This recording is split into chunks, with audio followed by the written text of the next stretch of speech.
Course code এটি, আর course title হলো biochemistry. Chemistry তোমরা কেন পড়তেছো যদি বলি, এই প্রশ্নের উত্তর দেওয়ার জন্য প্রথমে যেটি আলাপ করব, definition of biochemistry. Then those who studies biochemistry, they are called biochemist. What are the questions? What are the questions asked by biochemist? Then what are the areas of biochemistry? Then biochemistry in Bangladesh Agriculture University, biochemistry for animal husbandry student, veterinary science student, agricultural student, even food technology student. Then we call biochemistry is an interdisciplinary subject. How biochemistry is related to animal husbandry, veterinary science, fisheries, food technology, agricultural, plant science. Okay, we'll see. Then structural hierarchy in the molecular organization of life and cell. We'll try to define life. আমরা দেখব যে life এটা কোথায় আছে, সেলে আছে না মলিকুলে আছে না কোথায় আছে, এটা আমরা দেখব। Then interactions of biomolecules. Biomolecules তোমরা এমনিতেই জানছো যে carbohydrate, protein, lipid, all these are biomolecules, how they are interacted. Then biochemistry for BSc Ag honours, তোমাদের এখানে সিলেবাসটা কি আছে সেটা আমরা দেখব। And special instructions, I will try to cover all this. তোমার বলতে হবে যে এটি structure, organisation and function of living matter. যে লিভিং ম্যাটার তার স্ট্রাকচারটা কি, তার organisation, how they R organised, and what function they do, এই তিনটা জিনিস আলাপ করবে, সেটা হলো বায়োকেমিস্ট্রি। আবার যদি অন্যভাবে বলি, তোমাদের একজন বলেই ফেলছে যে বায়োকেমিস্ট্রি সাবজেক্টটার অনেক ক্ষেত্রে বলা হয় biological chemistry. Biochemistry is mostly call biological chemistry, এটি বায়োকেমিস্ট্রির আরেকটি নাম। হ্যাঁ, এখানে কি the study of chemical processes, এই যে জৈব রাসায়নিক বিক্রিয়া একজন বললা, এটাই the chemical processes within the organism, the chemical processes related to the organism. মানে দুইটা জিনিস, the chemical processes that is being occurred within the organism and the chemical processes those are related to the living organism. এই জন্য এক কথায় বলা হচ্ছে chemical processes within and relating to living organism, এটা হলো বায়োকেমিস্ট্রি। তো কেমিক্যাল প্রসেসেস এমনি এমনি ঘটবে না, তো কারো কারোর মধ্যে তো ঘটাতে হবে। তারা কারা? দে আর বায়োমলিকুলস। সেই জন্য বায়োকেমিস্ট্রির ডেফিনেশনটা আমরা এইভাবে দেব, তোমরা লিখে নিতে পারো। Biochemistry deals with structures, functions and interactions. কার স্ট্রাকচার, কার ফাংশন, কার ইন্টারেকশনস অফ বায়োমলিকুলস, এটুকুই। Biochemistry deals with structures, functions and interactions of biomolecules such as proteins, nucleic acid, carbohydrate and lipids. এরা হলো biomolecules which provide the structures of cell and perform many of the functions associated with life. এই biomolecules গুলো এরা সেলের structure দেয়, আর সেলের structure দেওয়া মানে they provide the structure of living organism, whole organism. একটা সেল বলে, সেল কি? This is the smallest unit of living organism, this is the smallest structural as well as functional unit of living organism. কাজে sell বললেই এখানে সম্পূর্ণ অর্গানিজমটা ওইভাবে চলে আসে। কাজে একটা সেলের ভিতরে যে বায়োমলিকুলস গুলো আছে, তাদের স্ট্রাকচার, তাদের এবং তাদের মধ্যে যে ইন্টারেকশন, সেটি নিয়ে সায়েন্সের যেখানে ডিল করা হবে সেটি হলো বায়োকেমিস্ট্রি। ঠিক আছে? কাজে তোমরা এই ডেফিনিশনটাই বলবা যে biochemistry deals with the structures, functions and interactions of biomolecules those are present in cells. অথবা বায়োমলিকুলস বললে ওটুকু চলে আসে যেটি সেলের মধ্যে। এই তিনটা জিনিস তোমরা বলবো, স্ট্রাকচার, ফাংশন অ্যান্ড ইন্টারেকশন। ঠিক আছে? মনে থাকবে তো? এখন বায়োমলিকুলস যদি বলি, বায়োমলিকুলস ভাবে ডিফাইন করব। একটা জীবন লাইফ বা লিভিং অর্গানিজমের যেটা ফার্স্ট ক্রাইটেরিয়া সেটি হলো যে it can produce once like it, এটার মতো একটা আরেকটা তৈরি করবে। মানে একটা এনজাইম যদি রেখে দাও তাহলে ওই এনজাইমটা একটা গুড এনভায়রনমেন্টে তার মতো আরেকটা এনজাইম তৈরি করবে। একটা প্রোটিন যদি রেখে দাও তাহলে ওই প্রোটিন একটা গুড এনভায়রনমেন্টে তার মতো আরেকটা প্রোটিন তৈরি করবে। তাহলে তাকে বলবো যে তার লাইফ আছে।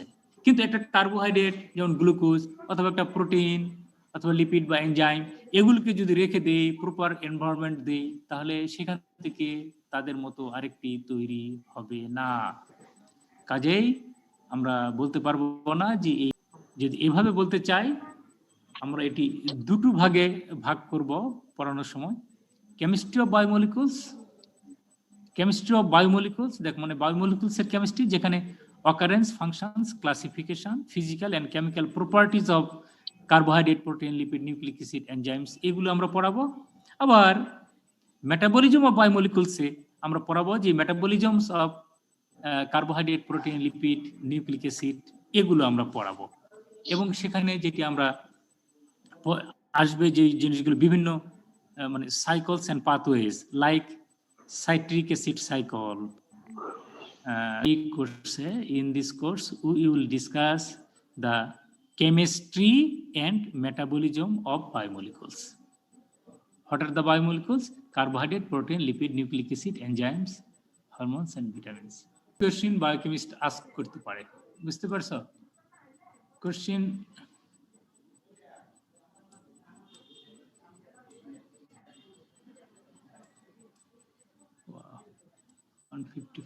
তোমার পার্টিসিপেন্ট এখন 155।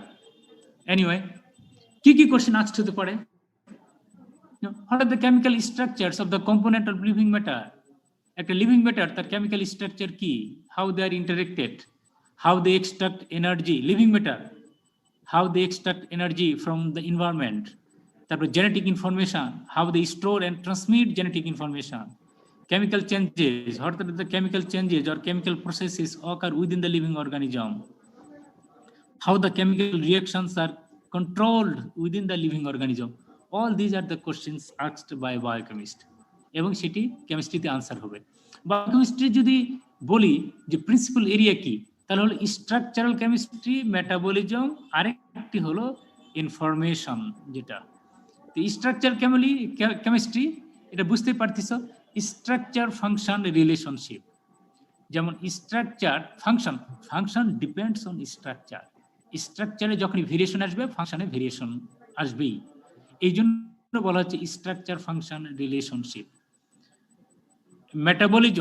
মেটাবলিজমটা তাহলে এটা পরে আবার আসবে, জাস্ট তোমাদের প্রথম ক্লাসে বোঝানোর জন্য যে how to define metabolism. Totality of chemical reactions those are ochre within the living organism. একটা লিভিং অর্গানিজমের মধ্যে যত কেমিক্যাল রিয়াকশন ঘটে তাদের টোটালিটি, তাদের সবের সমষ্টিকেই বলা হয় মেটাবলিজম। আরেকটা জিনিস storage, transmission and expression of genetic information. Genetic information এটা স্টোর করবে, এটা ট্রান্সমিট করবে এবং এটার এক্সপ্রেশন ঘটবে, ওভার এক্সপ্রেশন বা এক্সপ্রেশন। এই তিনটা জিনিস, এটা ডিএনএ রেপ্লিকেশন, ট্রান্সক্রিপশন, ট্রান্সলেশন, এই বিষয়গুলো এখানে আলোচনা হবে। তাহলে বায়োকেমিস্ট্রির যে এরিয়া সেখানে একটা হলো স্ট্রাকচারাল কেমিস্ট্রি যেখানে স্ট্রাকচার ফাংশন রিলেশনশিপ থাকবে, মেটাবলিজম যেখানে কেমিক্যাল প্রসেসেস নিয়ে আলাপ করব, আর একটা ইনফরমেশন কিভাবে প্যারেন্টস থেকে offspring A. Biochemistry is interdisciplinary, যেটা বলতেছিলাম। দেখো অর্গানিক কেমিস্ট্রি আমি শুধু বলে যাচ্ছি যেহেতু প্রথম দিকে একটু টাইম লস করেছি। অর্গানিক কেমিস্ট্রি এটা প্রপার্টিজ অফ বায়োমলিকুলস নিয়ে আলাপ করে, কাজে অর্গানিক কেমিস্ট্রির সাথে বায়োকেমিস্ট্রির রিলেশনশিপ আছে।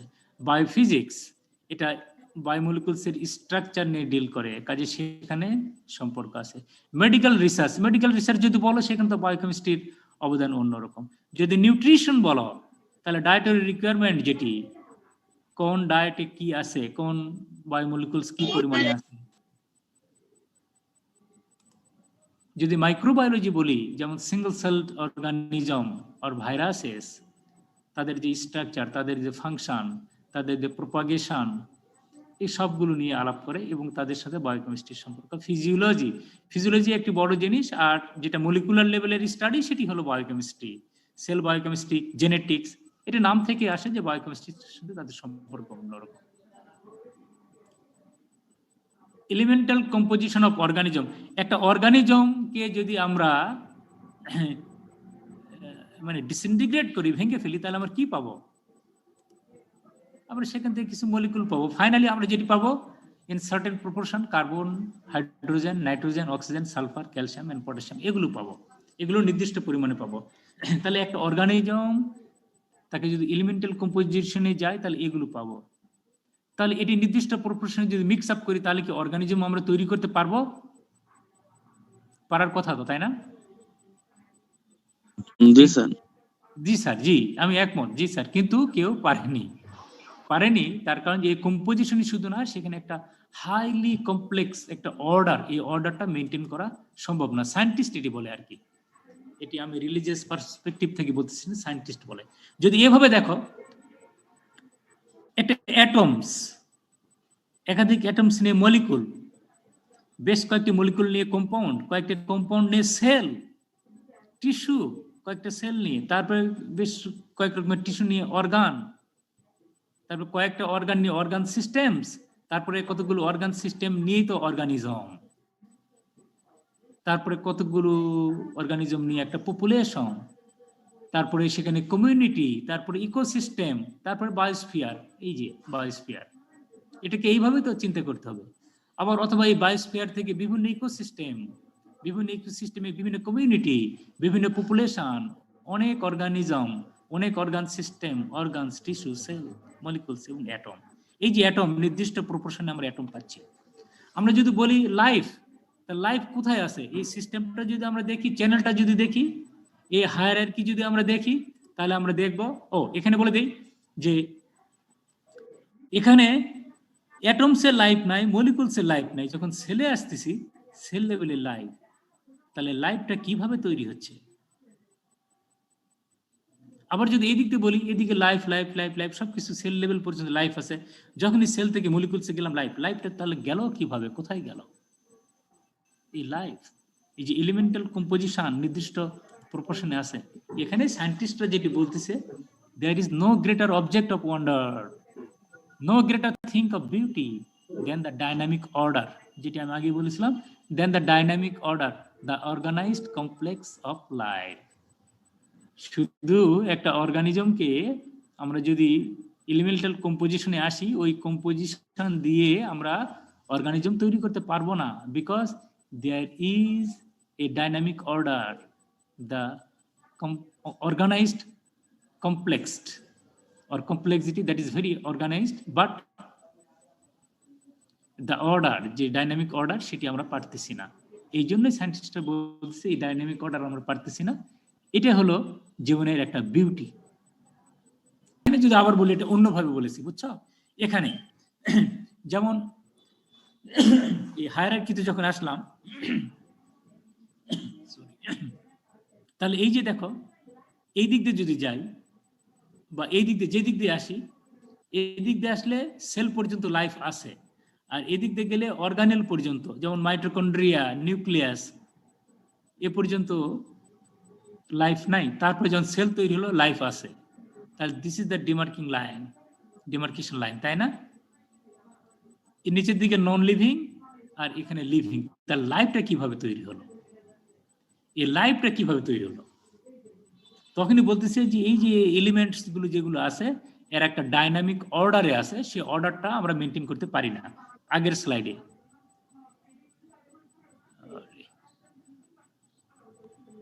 এই যে, there is no greater beauty of wonder, no greater thing of beauty than the dynamic order.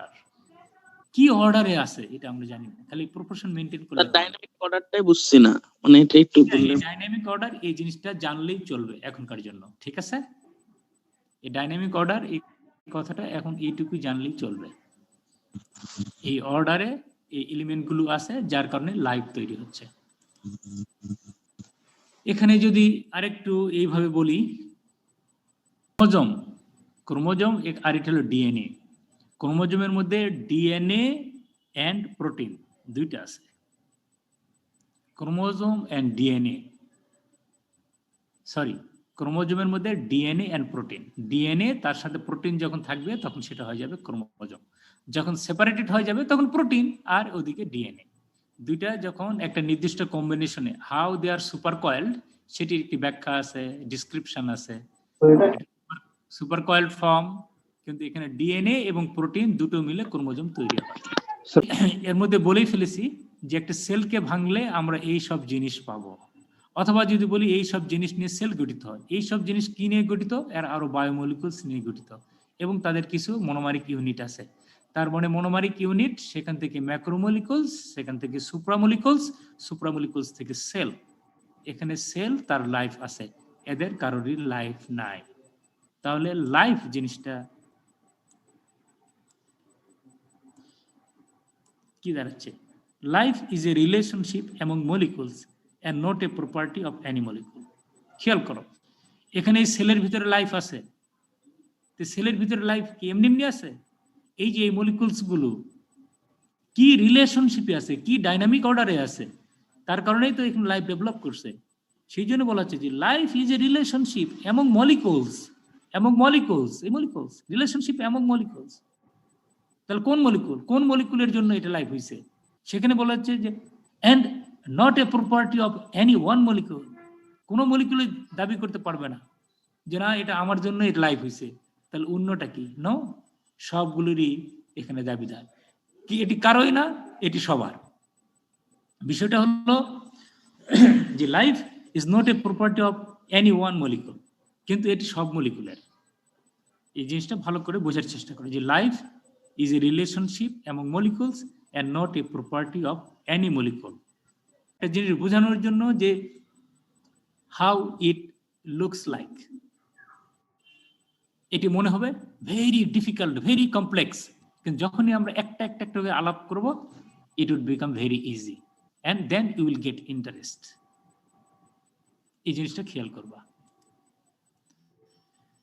Molecules interacted, আমি এটা বলেছি। অ্যানিমাল হাজবেন্ডারি ছাত্রের জন্য তোমরা যদি বলে স্যার বায়োকেমিস্ট্রি এটা কেন পড়বো, বায়োকেমিস্ট্রি ইন অ্যানিমাল হাজবেন্ডারি, এই যে মিল্ক প্রোডাকশন, মিল্কের উৎপাদন কিভাবে বৃদ্ধি করব, কোয়ালিটি কিভাবে বৃদ্ধি করব, সেখানে বায়োকেমিস্ট্রি দরকার আছে। মিট ইল্ড, এই যে গরু মোটা তাজাকরণ, এটা একটা আমার পড়ার মধ্যেই আছে, আমি কোনো সময় এটি পড়াবো। এটি কিভাবে গরু মোটা তাজা করা যায়, একটা প্রজেক্ট সেই 80 দশকে শুরু হয়েছে, এখনো চলতেছে। Egg yield, better egg yield কিভাবে করা যায়, উল শিপের মধ্যে উল কিভাবে করা যায়, বায়োকেমিস্ট্রি সেখানে কাজ করতেছে। অ্যান্টিবায়োটিক্স তৈরিতে, তারপরে ভ্যাকসিন তৈরিতে, এগুলো এই মানে অ্যানিমাল হাজবেন্ডারি ফ্যাকাল্টি ছাত্রদের জন্য মানে অ্যানিমাল প্রোডাকশনের জন্য দরকার আছে। কাজে তোমাদের এগুলো পড়ার দরকার আছে এবং এগুলোর সাথে বায়োকেমিস্ট্রি ক্লোজলি অ্যাসোসিয়েটেড, কাজেই বায়োকেমিস্ট্রি তোমাদের জন্য পড়া জরুরি। ঠিক আছে? আর মনে করো যে বায়োকেমিস্ট্রি বই কোন এন্ড স্টাম্পের আউটলাইনস অফ বায়োকেমিস্ট্রি বই, ম্যাথুজের বায়োকেমিস্ট্রি, আর একটা বায়োকেমিস্ট্রি সেটি যদিও পরে আসছে, এটি অ্যালফাবেটিক্যালি সাজাইছি, সেই জন্য এটি লেলিঞ্জার প্রিন্সিপালস অফ বায়োকেমিস্ট্রি। একটা বই পড়লে principles of biochemistry, Lehninger, Nelson. Sir এটা গুগলে পাওয়া যাবে না স্যার? গুগলে পাওয়া যাবে, যদি তোমাদের আমার কাছেও সফট কপি আছে, আমিও তোমাদেরকে শেয়ার করতে পারবো, এটা তোমরা পারবা, এটা অনলাইন পাবা। একটা বই ফলো করলে প্রিন্সিপালস অফ বায়োকেমিস্ট্রি, যদি দ্বিতীয় বই ফলো করো সেকেন্ড বুক, তাহলে outlines of biochemistry by Conn Stumpf. Third book যদি বলো তাহলে সেটা হলো স্ট্রায়ারের বায়োকেমিস্ট্রি, এন্ড ফোর্থ হলো ম্যাথুজের বায়োকেমিস্ট্রি। তোমাদের কাছে দুইটা বই থাকলে আমি মনে করি বেশি বই পড়লে তো অবশ্যই ভালো, দুইটা বই যদি পড়ো তাহলে ফার্স্ট ওয়ান হবে principles of biochemistry, second one হবে আউটলাইনস অফ বায়োকেমিস্ট্রি।